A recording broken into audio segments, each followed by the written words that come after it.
What does it mean to be truly cross-functional? There's a lot of talk about it, but I have a proposal that I think will make it so much easier to understand and so much easier to implement. What is it? Well, it's this week on the Badass Agile podcast.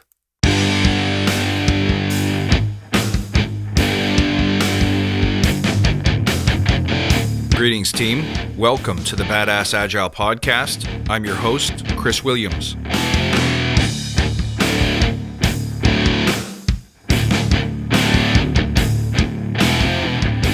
Welcome back, my friends. So great to see you. I hope everybody is keeping well, not only physically, but also mentally, emotionally. You know what? I don't mean to date this episode, but we're in the midst of a worldwide pandemic. And I want to make sure that everyone here is doing okay. One of the ways we're doing that is by simply holding court twice a week, Monday at 7 p.m. EST, Wednesday at noon, so that you can jump on, be heard, number one, and number two, be part of a solution, fixing what we can control, so that we don't spend all our time just sitting there worrying about what we can't. All right, I want to talk to you about one element of cross-functional teamwork. And this applies in a work-from-home environment as much as it ever has. So dig in with me, but first let's remember why we're here. To create an elite tribe of leaders who truly serve their clients and communities by doing what matters and what works, relentlessly chasing value and excellence like a badass.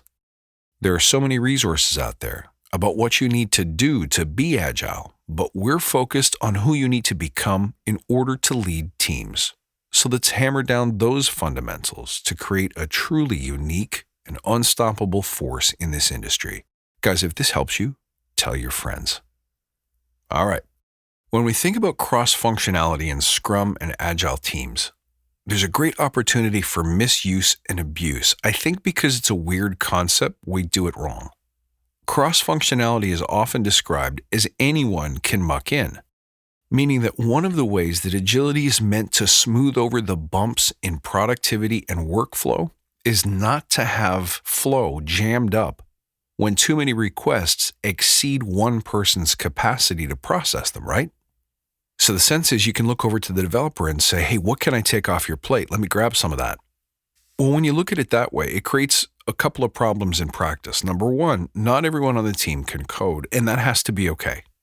And perhaps some of the originating situations that spawned the creation of Agile, I can only imagine that there was a time when smaller teams might very well have all been developers. I mean, we've all been on teams where the developer, the BA, the tester is all the same person. But as I've said many times, as Agile grows, spreads, and scales, it's harder to live up to some of these principles. So we can't expect a team to be made up of people with such broad skills that everyone can do a little coding. It's probably not going to happen. So what do? We tend to ignore the benefits, the mindsets, and the practices of cross-functionality. The other thing that we do to it is to say, well, everyone can test, everyone can theoretically become a BA, so why don't we be cross-functional in those areas? Well, again, it's not a bad idea, but one of the problems that comes up from that is that you can only benefit from being cross-functional during those phases, if we can call them that, of a sprint. So only when you're doing BA work or testing work can we really leverage the ability to have multiple people working on a single thing. It's especially useful in the case of testing, but in reality, to have tons of support and many hands on deck only when we're at the testing phase is not really helpful, not really the intention of cross-functionality. So what then is the best way to be cross-functional on a team? Here's the secret. Learn how to ask for help. It doesn't matter who you are. It doesn't matter what your role is. It doesn't matter what you're working on. By simply having a practice of putting your hand up and saying, I'm stuck, I'm behind, I need help, especially if you take my advice and fire your flares early, meaning don't wait until your overwhelm or your inability to cope reaches the last minute condition of I'm about to be late, right? If you ask for help early and often, then the rest of your team may not be developers, or they may not be experienced testers or experienced BAs. And by the way, I should add, that both testing and analysis are not quote-unquote simple skills that anyone can do and therefore make great candidates for being cross-functional. They're really hard to do right, just like development. But anyway, if you stick your hand up early and often, everyone in the room has got some overlapping skill. For example, I can't code, but if you needed me to compile something, you could probably teach me how to press a button, watch for errors, and then hit the check-in button when I'm done. Maybe asking for help simply means bringing everyone in the room together, doing a full stop, and saying, hey, I'm struggling to keep up with the work. I'm worried we won't be able to hit the deadline. Everyone can sit there with you and replan, reprioritize the work, or have a discussion with a product owner to renegotiate MVP. But the point is, if you don't ask for that help, you're doing the whole thing alone. You're suffering alone. You're sweating alone. And you're stressing alone if it looks like you're going to miss a deadline, or if you can't work efficiently and still deliver quality. See, to me, a cross-functional team means that maybe I can't do what you do, but I can add fresh perspective. I can add support. I can take on a piece. I can learn a simple part of a skill and help lighten the load for you. If nothing else, I can take on other stuff. I can grab you a coffee and save you 10 minutes out of your day. I can help you document. I can sit in on your code review.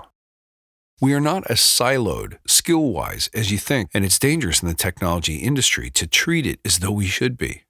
You should be able to go to anyone on your team, teach them how to review, let's say, your comments in 10 minutes, and then ask them to help you do it. If there's some support documentation or training material that needs to be created, anyone in the room can at least help you get started. But let me ask you this. How often do we fail to ask for help? Why is it so hard for us to put up our hands and say, guys, I'm struggling, when in reality, it's the most important thing that we do as part of a team? The way I trained up, the minute you feel like it's too much, the minute you start to feel a twitch of anxiety or uncertainty, the minute you've spent 20 minutes on something that should have taken 5, or worse, 3 hours on something that should have taken 15 minutes, you should be firing your flares and asking for help. So what is it?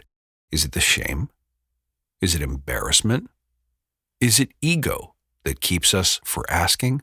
Well, whatever it is, it's also keeping you from being cross-functional. Do you get it? Because until you ask, nobody knows that you need help. And one could argue, well, we should have figured that out in sprint planning. No.